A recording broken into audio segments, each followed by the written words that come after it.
এরপর হচ্ছে histogram chart.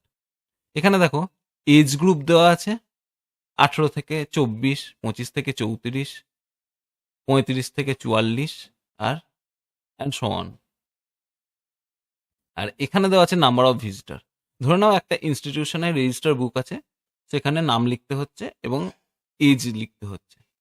পরবর্তীকালে সেই রেজিস্টার থেকে ডেটা অ্যানালিসিস করে দেখা হচ্ছে কোন এজের রেঞ্জে কতজন ভিজিটার সেই ইনস্টিটিউটে ভিজিট করেছে। তো 18 থেকে 24 বছর বয়সে 150 জন, 25 থেকে 34 বছর বয়সে 220 জন, 35 থেকে 44 বছর বয়সে 180 জন অ্যান্ড সো অন। এবার যখন আমরা হিস্টোগ্রামটা প্লট করলাম, তখন ম্যাক্সিমামটা সবার আগে দেবে এবং মিনিমামটা সবার পরে দেবে। তো ম্যাক্সিমাম কোন এজ রেঞ্জে আছে? 220 প্রথমে প্লট করেছে। তারপরে নেক্সট আছে 35 টু 44, 35 টু 44।